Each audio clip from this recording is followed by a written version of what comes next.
Good morning students, स्वागत है आपका मेरे YouTube channel BCA school Buhana में। मैं आपका केमिस्ट्री टीचर मनीष देव। आपने 10th पास करके 11th में साइंस सब्जेक्ट लिया है, चाहे आपने बायोलॉजी ली हो चाहे मैथ ली हो, दोनों में रसायन विज्ञान आता है, कंपलसरी है इस सब्जेक्ट को पढ़ना।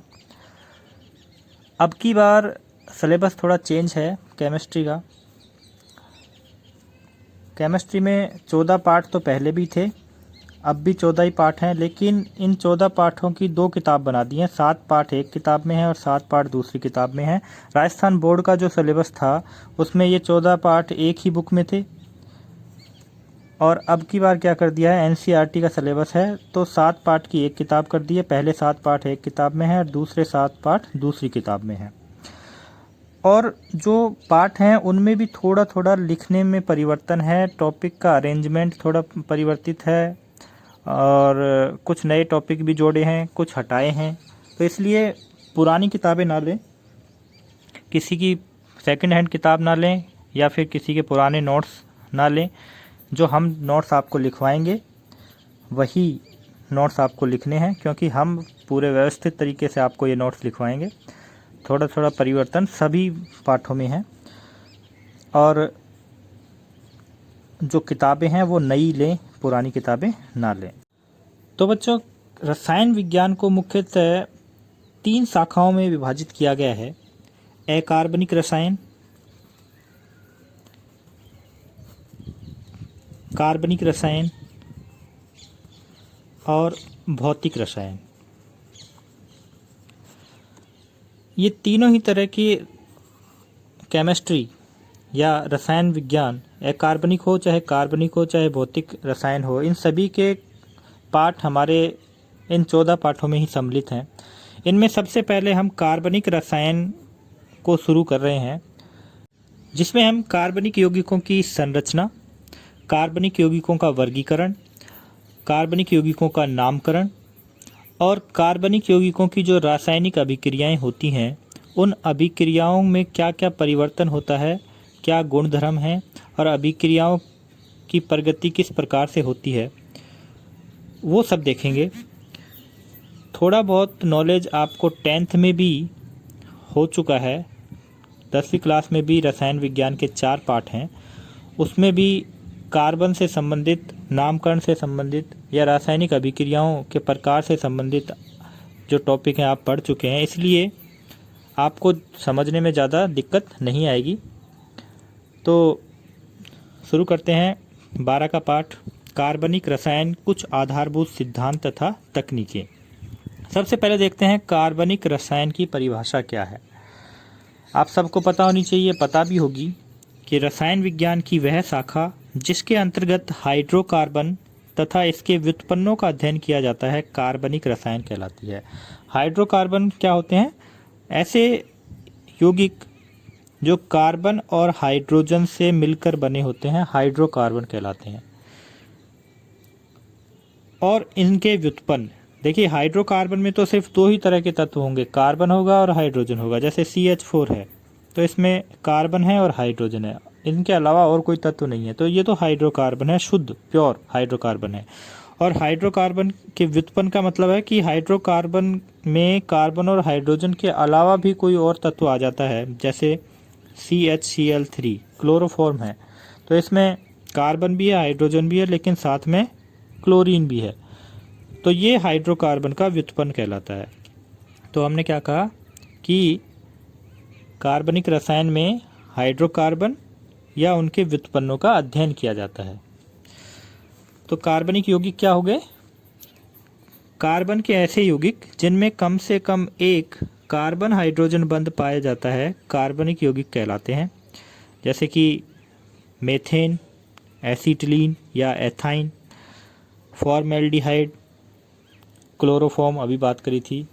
तो देखिए, एक मुख्य बात इसमें क्या है कि कम से कम एक कार्बन हाइड्रोजन बंध होना चाहिए। जैसे CH4 है तो इसकी संरचना इस प्रकार होती है, मेथेन में एक की बजाय 4 कार्बन हाइड्रोजन बंध है। हम तो कह रहे हैं कम से कम एक होना चाहिए, तो मेथेन क्या है, कार्बनिक यौगिक है। C2H2 की संरचना इस प्रकार से होती है, एथाइन या इसको एसिटिलीन भी बोलते हैं। तो देखिए इसमें भी कार्बन हाइड्रोजन बंध पाया जाता है। यह है फॉर्मेल्डिहाइड। फॉर्मेल्डिहाइड की संरचना इस प्रकार से होती है, यह है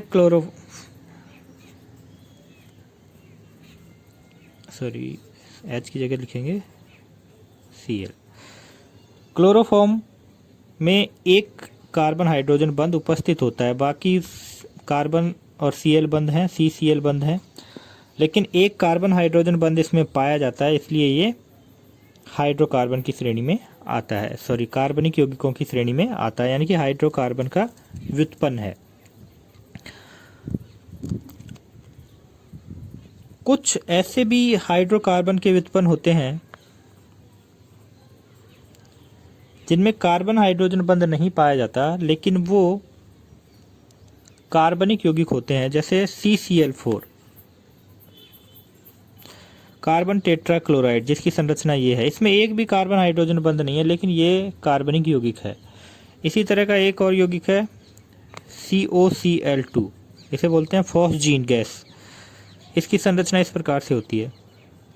तो इसमें भी कहीं हाइड्रोजन नहीं दिख रहा, लेकिन ये भी कार्बनिक यौगिक है और ये भी कार्बनिक यौगिक है। तो इनकी परिभाषा कार्बनिक यौगिक की परिभाषा में फिट नहीं बैठती, तो इनमें तो कार्बन हाइड्रोजन बंध है ही नहीं। तो थोड़ा सा इस परिभाषा में परिवर्तन किया गया कि हाइड्रोकार्बन के व्युत्पन्न भी कार्बनिक यौगिक कहलाते हैं। तो कार्बन टेट्राक्लोराइड एक हाइड्रोकार्बन का व्युत्पन्न है, यानी कि व्युत्पन्न से मतलब है कि इनको हाइड्रोकार्बन से बनाया जा सकता है, यानी कि ऐसे पदार्थ जिनको हाइड्रोकार्बन से बनाया जा सकता है वो भी कार्बनिक ही होते हैं। फॉस्जीन है, इसको भी हाइड्रोकार्बन से बनाया जा सकता है। हाइड्रोजन को प्रतिस्थापित करके Cl परमाणु जोड़ दिए, लेकिन बना तो ये हाइड्रोकार्बन से ही है, इसीलिए ये भी कार्बनिक यौगिक है। CCl4 को भी मेथेन से बनाया जा सकता है। मेथेन क्या होती है, CH4। तो CH4 के चारों हाइड्रोजन परमाणुओं को 4 Cl परमाणुओं से प्रतिस्थापित कर दें तो CCl4 की संरचना बन जाएगी। तो CCl4 भी एक कार्बनिक यौगिक है।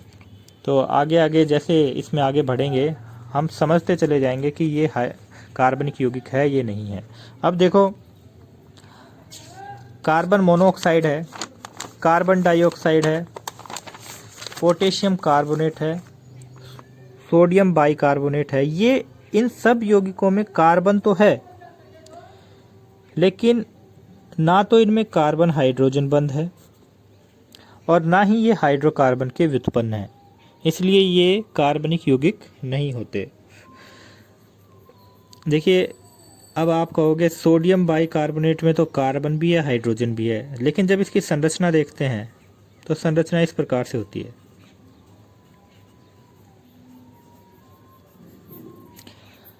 यह NaHCO3 इसकी संरचना है। इसमें हाइड्रोजन भी है, कार्बन भी है, लेकिन ये हाइड्रोजन इस कार्बन से सीधा जुड़ा हुआ नहीं है, यानी कि CH बंध होना चाहिए। हाइड्रोजन सीधा कार्बन से जुड़ा हुआ होना चाहिए, तभी ये हाइड्रोकार्बन कहलाएगा। इसीलिए सोडियम बाइकार्बोनेट हाइड्रोकार्बन नहीं है, ना ही उसका व्युत्पन्न है, ना ही इसमें CH बंध पाया जाता है, इसलिए ये कार्बनिक यौगिक नहीं है। ठीक है, तो कार्बनिक यौगिक होने के लिए दो शर्तें हैं, या तो वो हाइड्रोकार्बन होना चाहिए या फिर उसका व्युत्पन्न होना चाहिए। तो ये जो कार्बन डाइऑक्साइड है, कार्बन मोनोऑक्साइड है, पोटेशियम कार्बोनेट है और सोडियम बाइकार्बोनेट, जिनमें कार्बन होते हुए भी ये कार्बनिक यौगिक नहीं होते।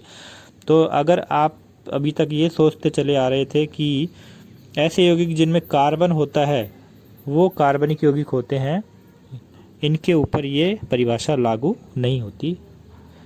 आशा करता हूँ आपको समझ में आया होगा कार्बनिक यौगिक क्या होते हैं। इसके बाद टॉपिक है कार्बन की चतुर संयोजकता, कार्बनिक यौगिकों की आकृतियाँ। अब जब कार्बनिक यौगिक पढ़ रहे हैं तो सबसे पहले कार्बन की बात कर लेते हैं। केकुले ने एक सिद्धांत दिया और उस सिद्धांत के द्वारा कार्बन के बारे में हमें कुछ महत्वपूर्ण बातें बताई, जो निम्न प्रकार हैं। सबसे पहली बात तो यह है कि कार्बन परमाणु की संयोजकता 4 होती है। ये आपने 10th क्लास में भी पढ़े थे, कैलकुले के सिद्धांत। दूसरी बात है, कार्बन परमाणु अन्य कार्बन परमाणुओं से बंधित होकर समवृत्त तथा विवृत श्रृंखला यौगिक बना सकता है। इस गुण को श्रृंखलन कहते हैं, यानी कि कार्बन में श्रृंखलन का गुण पाया जाता है। श्रृंखलन का मतलब श्रृंखला बना सकता है, एक कार्बन दूसरे कार्बन से जुड़ता चला जाता है। कितने ही कार्बन आपस में जुड़ सकते हैं। या तो ये खुली संरचना बना सकते हैं जिसको विवृत संरचना बोलते हैं, यानी कि खुली हुई संरचना, या फिर ऐसा भी हो सकता है कि कार्बन आपस में जुड़ते चले जाएं और ऐसा हो कि पहला कार्बन और आखिरी कार्बन आपस में जुड़ जाएं, यानी कि समवृत्त श्रृंखला भी बनाते हैं कार्बन आपस में जुड़कर।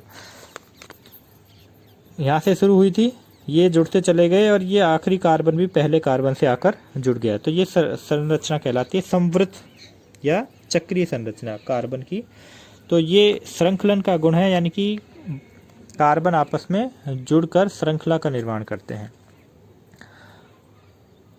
चौथा सिद्धांत है, कार्बन अपनी चारों संयोजकताओं को पूर्ण करने के लिए अन्य कार्बन परमाणुओं या दूसरे तत्वों के साथ एकल बंध, द्विबंध या त्रिबंध द्वारा बंधित हो सकते हैं। जैसे कि मैंने बताया कि कार्बन की संयोजकता 4 होती है, तो अपनी संयोजकता पूरी करने के लिए कार्बन स्वतंत्र है, या तो वो 4 बंध बना सकता है जैसे कि मीथेन में है, चारों ही एकल बंध बना सकता है, या फिर हो सकता है कि इस कार्बन को देखो, एथिलीन में इस कार्बन को देखो, ये कार्बन इस कार्बन से द्विबंध बना रहा है, 2 संयोजकता पूरी हो गई, और बाकी की 2 संयोजकताएं एकल बंध हाइड्रोजन के साथ बनाकर पूरी कर रहा है। ऐसा ही ये कार्बन कर रहा है, अपनी 2 संयोजकता तो द्विबंध बनाकर पूरी कर रहा है और बाकी की 2 संयोजकताएं एकल बंध बनाकर पूरी कर रहा है। कुछ यौगिकों में कार्बन अपनी 4 संयोजकताएं 2 द्विबंध बनाकर पूरी करता है।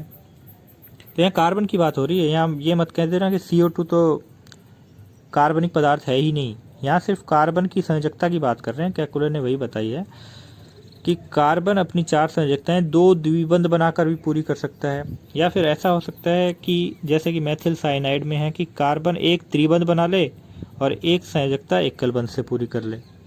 तो कार्बन स्वतंत्र है, अपनी चारों संयोजकताएं वो कैसे पूरी करे। इसके बाद वान ठाफ तथा लीबेल ने कहा कि भाई यदि कार्बन चारों ही एकल बंध बना रहा है तो वो चारों जो एकल बंध हैं वो चतुष्फलकीय संरचना में आपस में जुड़े हुए पाए जाते हैं। इसकी बात हम अगले वीडियो में करेंगे।